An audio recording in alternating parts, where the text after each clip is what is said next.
والقاف أقصى اللسان فوق ثم الكاف أسفل Bismillahirrahmanirrahim. Assalamualaikum warahmatullahi wabarakatuh. Innal hamdalillahi nahmaduhu wa nasta'inuhu wa nastaghfiruh wa na'udzu billahi min syururi anfusina wa sayyiati a'malina. Man yahdihillahu fala mudilla lahu wa man yudlil fala hadiya lahu. Ashhadu an la ilaha illallah wahdahu la syarika lahu wa ashhadu anna Muhammadan abduhu wa rasuluhu alladzi la nabiyya wa la rasula ba'dah. Allahumma anfa'na bima 'allamtana wa 'allimna ma yanfa'una wa zidna 'ilma. Allahumma nawwir qulubana bi nuri hidayatik kama nawartal arda bi nuri syamsika abadan abada bi rahmatika ya arhamar rahimin. Allahumma arhamna bil Qur'ani waj'alil Qur'ana hujjatan lana wa la hujjatan 'alaina amin ya rabbal alamin. Para asatidzah yang dirahmati oleh Allah Subhanahu wa taala, ini merupakan materi yang pertama dari daurah syarah Manzumah Al-Muqaddimah Al-Jazariyah level yang pertama, yaitu Mabadi Ilmi Tajwid. Mabadi itu berasal dari kata mabda. Mabda itu bisa diartikan sebagai prinsip, bisa juga diartikan sebagai hal yang paling mendasar dalam ilmu tajwid. Kalau dalam bahasa Indonesia memang agak sulit ya untuk menerjemahkan istilah mabda ini. Bisa dimaknai prinsip atau cara pandang atau standar, asas, dasar dan lain sebagainya. Itu adalah mabda. Al-mabadi itu adalah bentuk jamak dari kata mabda. Jadi prinsip-prinsip, asas-asas, landasan-landasan, dasar-dasar ilmu tajwid yang penting untuk kita pahami agar kemudian kita bisa lebih terarah dalam mempelajari ilmu tajwid itu sendiri.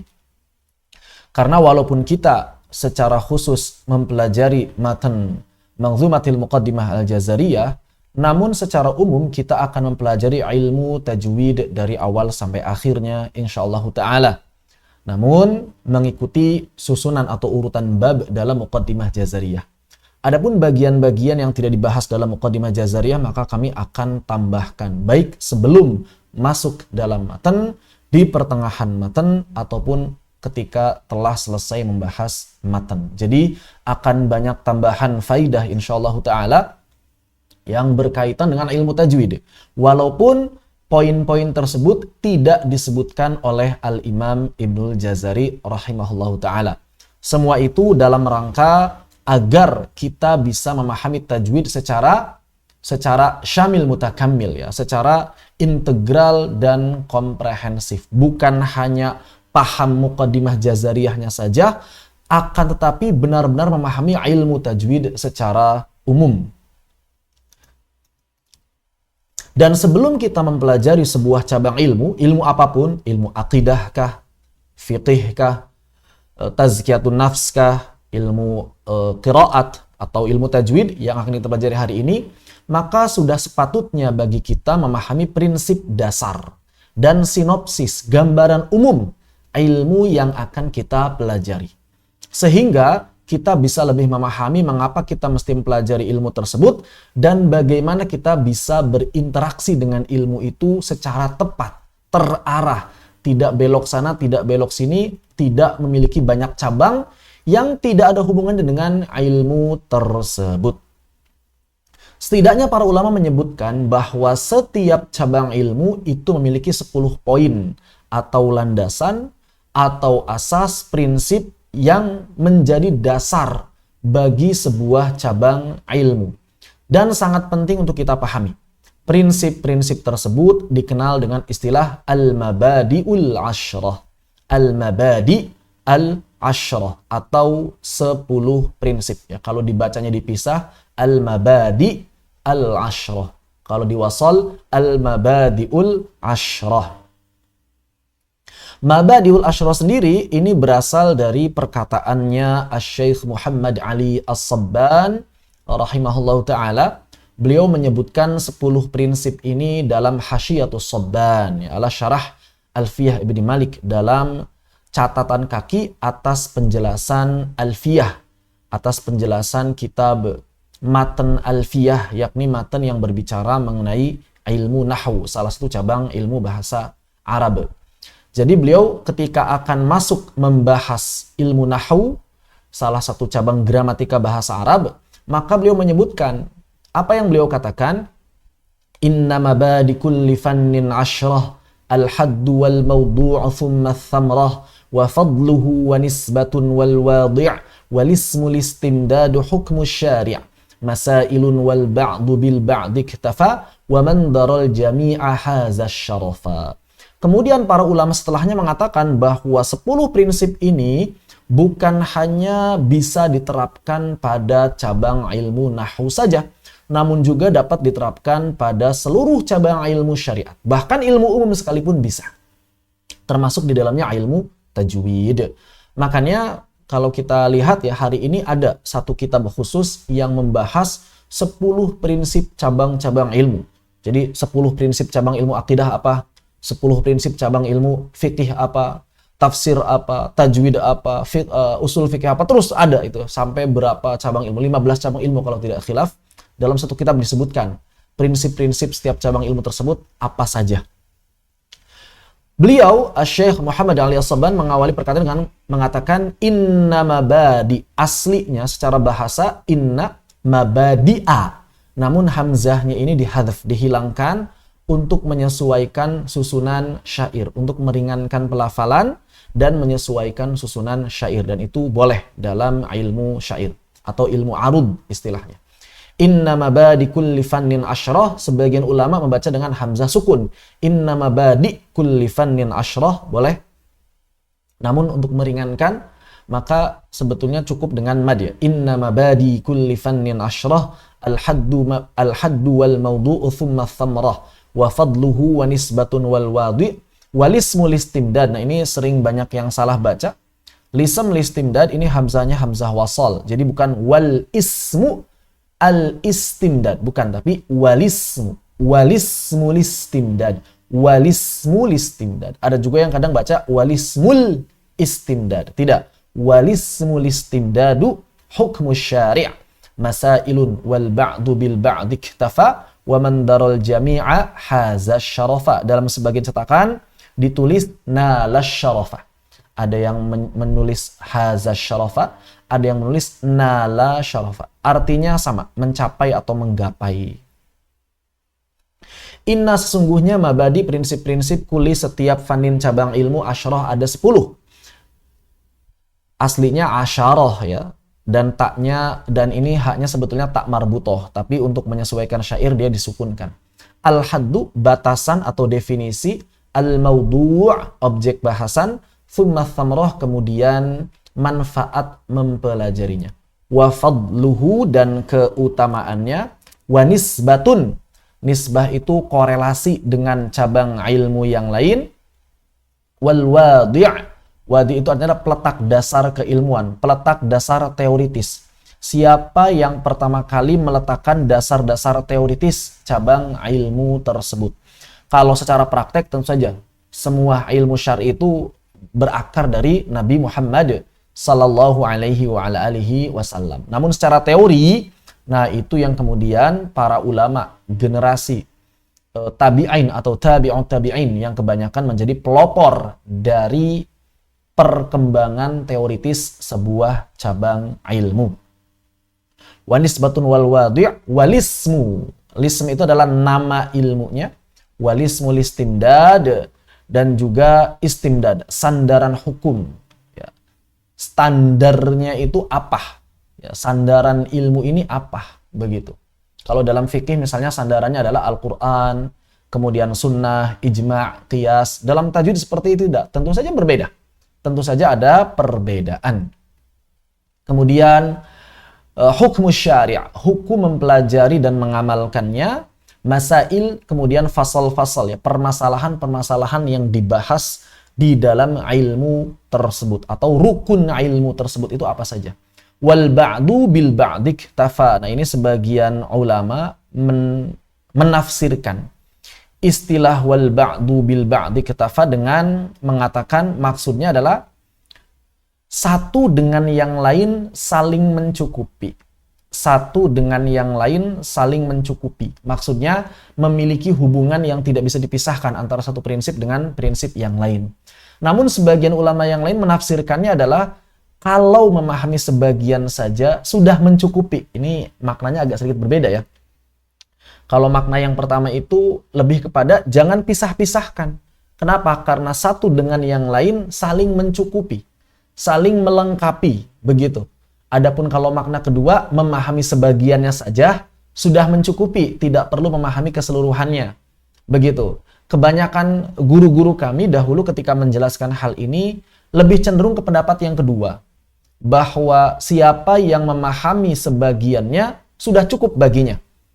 Namun, ya, bagi diri kita agar kemudian kita ini semangat untuk mempelajari seluruh prinsip ini, maka lebih baik menafsirkannya atau lebih condongnya ke pendapat yang pertama, bahwa wal ba'du bil ba'di katafa ini ditafsirkan satu dengan yang lain saling mencukupi dan tidak boleh dipisah-pisahkan, begitu. Makanya di sini disebutkan waman darul jami'a, dan siapa saja yang menguasai seluruhnya haza syarafa, akan meraih kemuliaan, akan mendapatkan kemuliaan, begitu ya. Jadi untuk wal ba'du bil ba'di katafa, para ulama berbeda pendapat. Ada yang menafsirkannya itu satu dengan yang lain saling mencukupi dan saling melengkapi sehingga tidak bisa dipisah-pisahkan. Adapun sebagian yang lain berpendapat bahwa maknanya siapa yang memahami sebagiannya saja sudah cukup untuk memulai masuk mempelajari ilmu yang bersangkutan. Namun mereka semuanya sepakat waman darul jami'a haza syarafa. Siapa saja yang bisa meraih, memahami semuanya akan menggapai kemuliaan. Dalam artian dia akan mencapai cabang ilmu tersebut, titik tertinggi dari cabang ilmu tersebut. Jadi benar-benar memahami, ya bisa menyelami, dan kemudian bisa menguasai cabang ilmu tersebut. Allahu Ta'ala a'lam. Baik, kita masuk saja ke bagian yang pertama, yaitu al-hadd. Apa itu al-hadd? Al-hadd di sini maksudnya adalah batasan. Al-hadd di sini maksudnya adalah batasan atau definisi atau ta'rif. Ya. Secara bahasa tajwid berasal dari kata jud. Kemudian di mudha'af ya, ditambah yang asalnya jud kemudian menjadi jada, juda, jada, ditambah kemudian ditasydidkan. Jawwada artinya membuat menjadi baik. Jud itu artinya kebaikan. Jawwada ya, membuat jadi lebih baik atau membaguskan atau memperindah juga bisa. Jadi maknanya bisa memperbaiki, at-tashih atau memperindah, at-tazyin atau at-tahsin ya, membaguskan, bisa. Jawwada yujawwidu tajwida. Kata tajwid ini memiliki makna yang sama dengan istilah yang sudah populer di negeri kita, yaitu tahsin. Hassana yuhassinu tahsinan. Asal katanya hasan, baik. Hassana membuat jadi baik. Apahnya yang ditajwid, apahnya yang ditahsin? Tentu saja maksudnya adalah Al-Quran. Al-Quran yang mana yang ditajwid? Apakah lembaran-lembarannya, mushafnya, tulisannya, khotnya? Tentu bukan. Maksudnya adalah tilawahnya, cara membacanya, qiraahnya. Maka ketika kita mengatakan tajwidul Quran, itu maknanya membaguskan, memperbaiki, memperindah cara melafalkan ayat-ayat Al-Quran. Maksudnya tajwidu atau tahsinu tilawatil Quran. Bukan mushaf Al-Qur'annya yang diperindah, bukan sekadar tulisannya, lembaran-lembarannya, akan tetapi cara membacanya. Agar apa? Agar bisa membaca Al-Quran dengan standar yang paling fasih. Adapun secara istilah, kapan kemudian seseorang dikatakan telah bertajwid? Maka para ulama mengatakan standarnya tajwid minimal ada 3. Ikhraju kulli harfin min makhrajihi ma'a i'ta'ihi haqqahu wa mustahaqqah. Yang pertama, ikhraju kulli harfin min makhrajihi. Mengeluarkan setiap huruf dari makhrajinya. Ini yang pertama, bukan satu-satunya.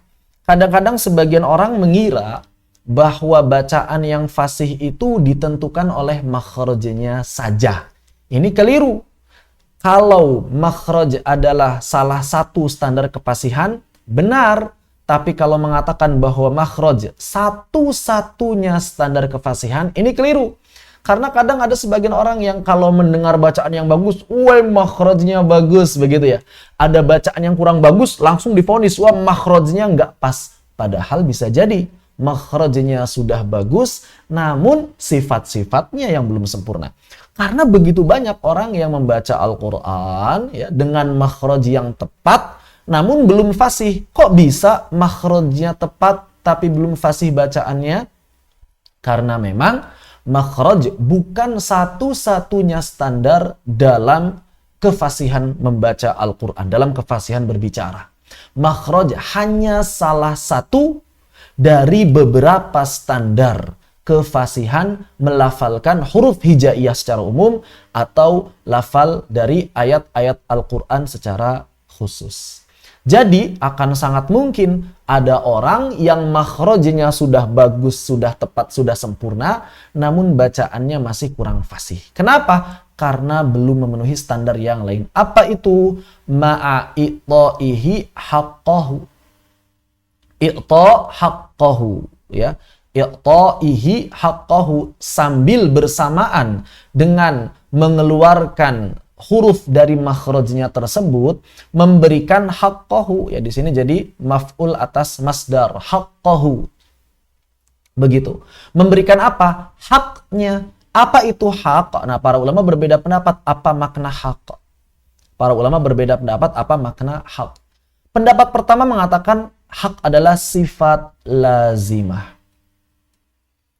Apa itu sifat lazimah? Sifat lazimah huruf adalah sifat yang selalu melekat pada huruf.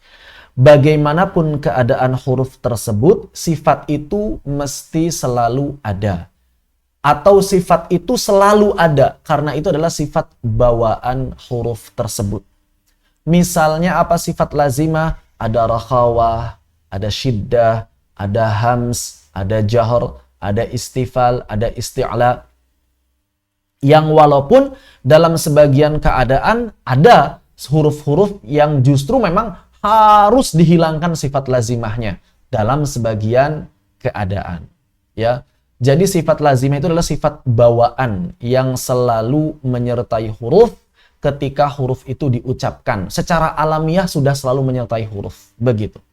Pendapat yang kedua mengatakan bahwa sifat hak di sini, ya sebagian guru kami mengatakan bahwa sifat hak di sini bukan sifat lazimah, tapi sifat wajibah. Apa bedanya lazimah dengan wajibah? Kalau sifat lazimah itu sifat bawaan yang selalu menyertai huruf atau yang sudah otomatis hadir ketika huruf tersebut diucapkan. Itu namanya sifat hak. Pokoknya huruf itu diucapkan, sifat itu ada. Adapun sifat wajibah adalah sifat-sifat yang apabila ditinggalkan bisa merusak makna atau bisa mengubah hakikat huruf. Beda. Sifat lazimah enggak mesti wajibah. Sifat lazimah tidak mesti wajibah. Contohnya apa? Yang lazimah tapi tidak wajibah. Contohnya adalah qalqalah. Qalqalah ini sifat alamiah. Selalu menyertai huruf. Dia sudah otomatis diucapkan pasti keluar qalqalahnya. Ya. Kok saya kalau mengucapkan huruf dal enggak otomatis keluar? Ya karena lidah kita bukan lidah Arab. Standarnya standar orang Arab. Wabil khusus orang Arab di zaman Nabi Shallallahu Alaihi Wasallam dan juga para ahli qiraat. Ahli qiraat, orang-orang Arab di zaman Nabi berdasarkan penelitian para ulama, mereka kalau mengucapkan huruf dal otomatis ada qalqalah. Misalnya kita bertanya, min aina ant? Dari mana engkau? Dia menjawab, minal masjid. Itu otomatis minal masjid. Walaupun nggak baca Al-Quran. Kenapa? Karena sifat qalqalah pada huruf dal itu lazimah. Otomatis keluar qalqalahnya. Namun, sifat qalqalah ini bukan sifat wajibah. Loh, kok bisa bukan sifat wajibah? Karena qalqalah mau ada, mau tidak ada, tidak akan mengubah hakikat huruf. Kita baca masjid, hurufnya dal, kita ucapkan masjid, juga tetap dal, tidak berubah jadi huruf yang lain. Ya, jadi ini adalah salah satu contoh sifat lazimah yang bukan wajibah. Adapun sifat wajibah ini secara umum mesti lazimah. Secara umum ya, secara umum mesti lazimah. Contohnya apa? Tafkhim tarqiq pada huruf sin atau shad. Kalau kita baca sin dengan tebal, maka pasti jadi shad. Kalau kita baca shad dengan tipis, maka pasti jadi sin. Maka sin sifat wajibnya adalah tarqiq, tipis, dan shad sifat wajibnya adalah tebal atau tafkhim. Kenapa? Karena kalau dia hilang dari huruf tersebut akan berubah menjadi huruf yang lain. Atau misalnya sifat wajib huruf sin yang lain adalah hams, dan sifat wajib bagi huruf zai adalah jahar. Kalau kita ucapkan sin dengan jahar pasti jadi zai. Kalau kita ucapkan zai dengan hams pasti jadi sin. Jadi sifat hams pada sin adalah wajibah juga lazimah. Sifat jahar pada huruf zai adalah lazimah juga wajibah. Kalau belum terlalu paham tidak apa-apa ya. Yang penting paham konsepnya. Bahwa maksud dari haqq huruf, ya sebagian ulama berpendapat itu artinya sifat lazimah, sifat yang sudah otomatis keluar ketika orang-orang Arab mengucapkan huruf-huruf tersebut. Ada yang mengatakan bukan lazimah tapi wajibah. Yaitu huruf-huruf, yaitu sifat-sifat yang apabila tidak ditampakkan akan mengubah huruf atau mengubah hakikat huruf tersebut. Ini standar yang kedua. Maka orang yang makhrajnya sudah tepat bisa jadi keliru kalau standar kedua ini tidak diterapkan. Jadi standar kedua adalah mengamalkan sifat, ya baik yang menafsirkan lazimah atau yang menafsirkan wajibah, ya sama saja ini menjadi standar. Contoh sin, zai, shad sudah tanggung jadi contoh, kita lanjutkan saja contohnya. Ketiga huruf ini makhrajnya sama. Artinya kalau ada orang mengucapkan idza sulsilatil ardu silsalaha, itu makhrajnya sudah tepat. Makhraj zai memang di situ. Tapi kok itu suaranya suara sin? Betul sekali. Kekeliruannya bukan pada makhraj, tapi pada sifat. Kenapa? Karena makhrajnya sin dan makhrajnya zai sama. Orang mengucapkan s dengan orang mengucapkan ez, itu makhrajnya sama karena mereka keluar dari tempat yang sama. Sin keluar dari sana, zai keluar dari sana. Jadi kalau ada orang yang baca idza sulsilatil ardu silsalaha, bukan keliru makhrajnya. Dia bacaannya lahannya lahan jali, lahan yang bisa merusak makna, tapi kelirunya bukan di makhraj. Makhrajnya tidak keliru. Makhrajnya tidak keliru. Kenapa? Karena sin dan zai keluar dari makhraj yang sama. Lalu kekeliruannya di mana? Kekeliruannya adalah tidak mengamalkan sifat lazimahnya. Apa itu? Sifat jahr pada zai. Dan sifat tersebut juga merupakan sifat wajibah pada zai. Buktinya apa? Buktinya ketika sifat jaharnya hilang, otomatis berubah jadi sin. Maka ini sifat yang lazimah sekaligus wajibah.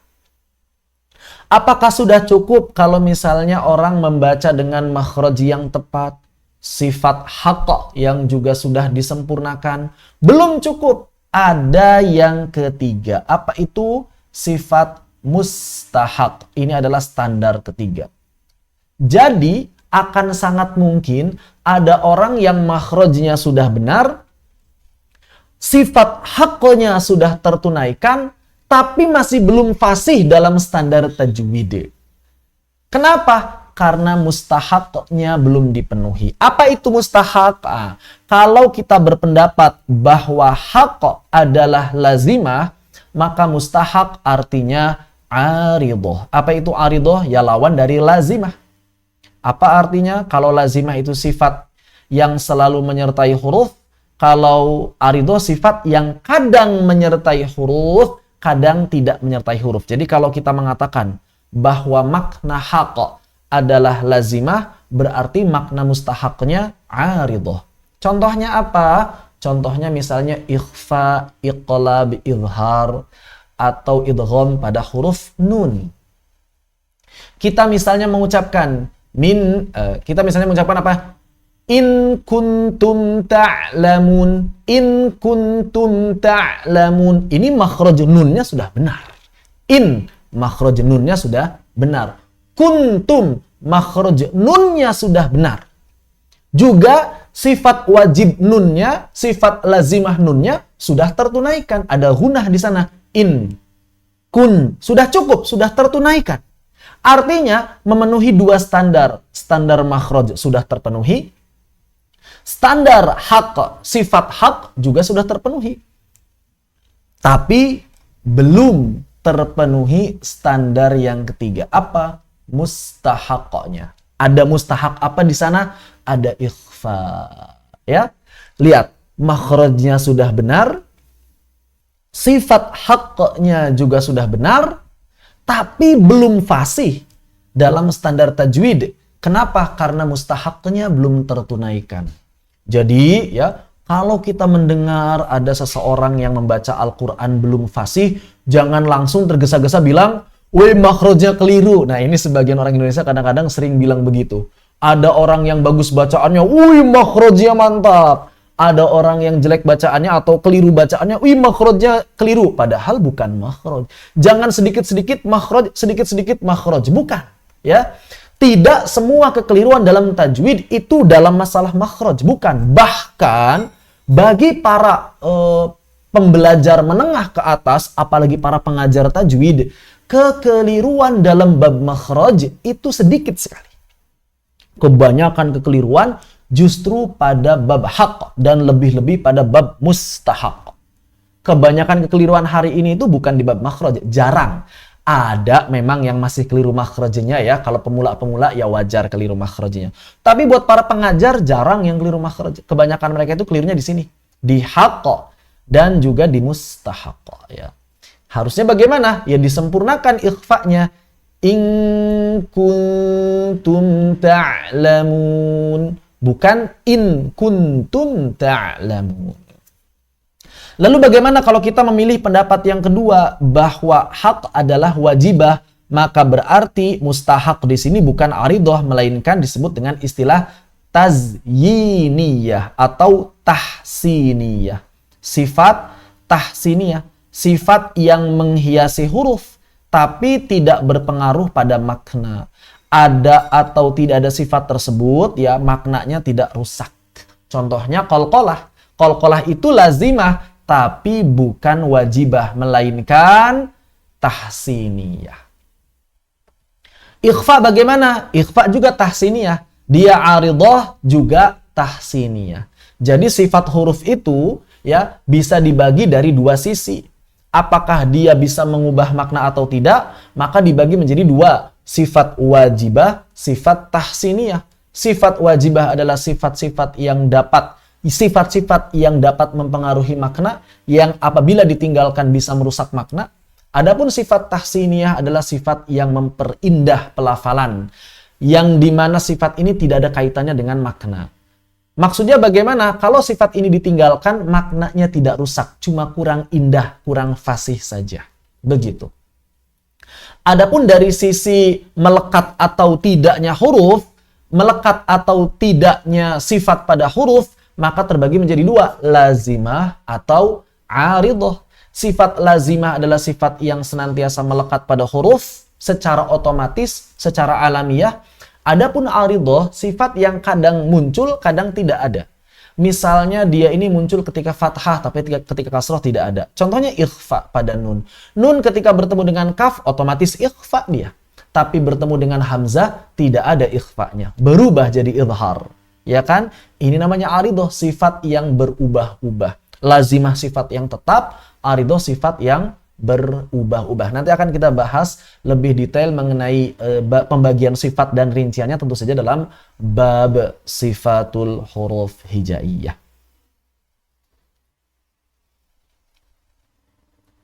Maka berarti ya standarnya tajwid tertinggi itu sebagaimana disebutkan oleh Al-Imam Ibnul Jazari, fahuwa indahum ibaratun anil ityani bil qiraah. Maka yang dimaksud bacaan bertajwid menurut para ulama adalah sebuah istilah yang menggambarkan al-ityani bil qiraah. Apa itu? Menggambarkan ketepatan saat membaca Al-Qur'an. Mujawwadatan bil alfaz. Apa itu? Membaguskan pelafalannya. Bari'atan minar rida'ah fi nutqi. Jauh dari bacaan-bacaan yang jelek. Bacaan-bacaan yang jelek itu Al-Imam Al-Jazari misalnya mencontohkan bacaan yang seperti apa? Seperti bergetar ya, terlalu menggetarkan bacaan gitu ya. Atau misalnya seperti mengunyah-ngunyah mulut, atau misalnya seperti orang yang nangis-nangis tapi nangis-nangis buatan begitu ya, atau misalnya orang yang berlebihan dalam menaik turunkan nada. Nah, itu di antara bacaan-bacaan yang buruk ya. Ar-rida'ah fin nutqi. Wa ma'nahu, artinya adalah intihaul ghayah fit tashih. Jadi tajwid itu apa? Tajwid itu adalah ujung dari perjalanan mencapai perbaikan bacaan Al-Qur'an. Wa bulughun nihayati fit tahsin, dan akhir perjalanan dalam pembagusan bacaan. Itulah tajwid. Itulah tajwid. Artinya ilmu tajwid adalah ilmu yang mempelajari kaifiyati nutqil kalimatil qur'aniyah.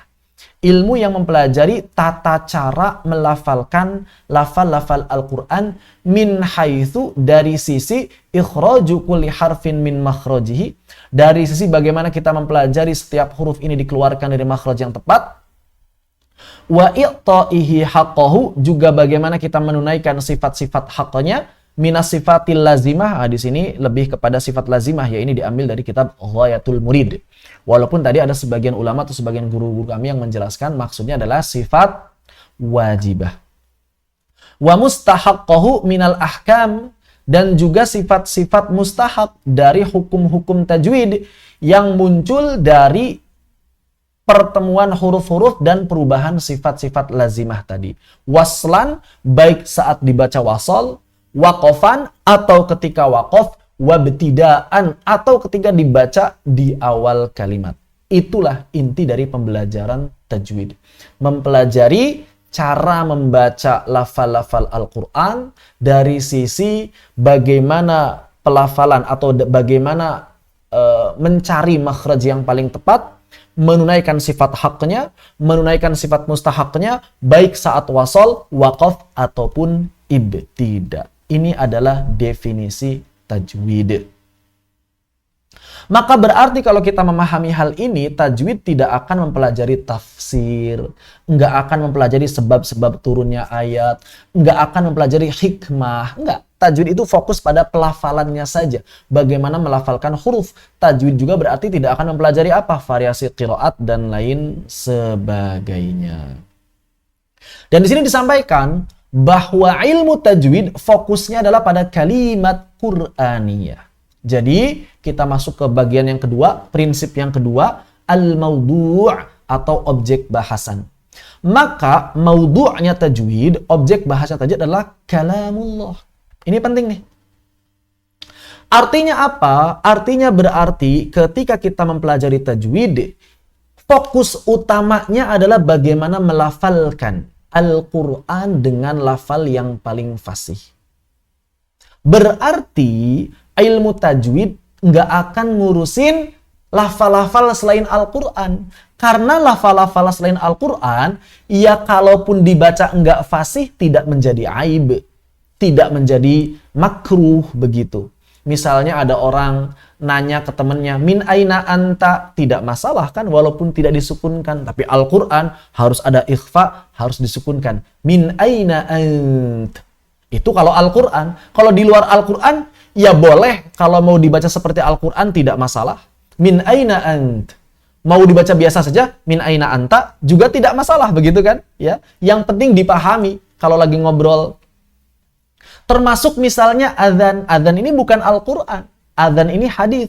Maka jangan protes kalau misalnya ada orang yang adzan, mad aslinya lebih dari 2 harakat. Kadang-kadang ada yang protes, Ustaz, kenapa kok mad asli dibaca lebih dari 2 harakat ketika adzan? Ya tidak masalah. Kenapa? Karena bukan Al-Quran. Ya, karena bukan Al-Quran.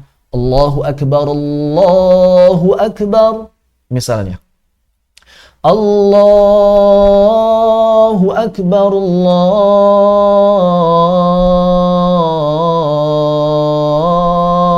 Akbar. Tidak masalah. Kok tidak masalah? Kan mad asli hanya 2 harokat. Karena itu bukan Al-Quran. Aturan mad asli mesti dibaca 2 harokat. Itu hanya untuk Al-Quran. Kalau selain Al-Quran, yang penting jangan merusak makna. Itu yang penting kalau selain Al-Quran. Tidak ada kesunahan untuk menyempurnakan tajwid pada lafal-lafal selain Al-Quran. Tidak ada. Aturan mad arid li sukun misalnya 246 itu dalam selain Al-Quran tidak ada. Ya. Mad asli harus 2 harokat, mad jaiz munfasil harus 4 atau 5 harokat. Tidak ada aturan itu. Yang penting pokoknya mad, mau berapa harokat pun silakan. Hanya sebagian ulama fiqih menjelaskan mad paling panjang di luar Al-Quran itu 7 alif. Ini sebagaimana dalam kitab-kitab fikih dan juga pernah kami dengar langsung dari Dr. Labib Najib Al-Adni hafizahullah ta'ala. Ini bisa di cross check di kitab-kitab fikih ketika membahas bab takbir atau bab adzan. 7 alif. Berapa 7 alif? 14 harokat. Di luar Al-Quran itu mad itu 14 harokat yang paling panjang. Begitu. Jadi bebas kan 14 harokat itu panjang banget berarti. Iya silakan. Allahu